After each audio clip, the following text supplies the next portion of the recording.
Hi friends, now we have one Dell monitor 24 inches. In the laptop we have two USB ports.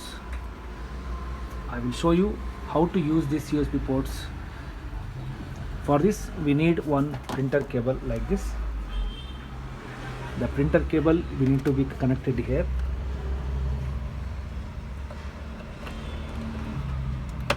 Okay, and this end should be connected to the laptop.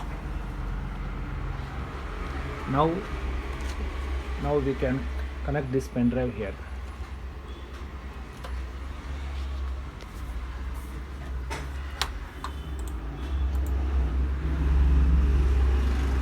Yes, now my pen drive is working with these USB 2 ports. I'll show you once again. When I disconnect it, pen drive has been disconnected. Now I will connect it here. Now pen drive has been connected. Yes. Okay. Thank you.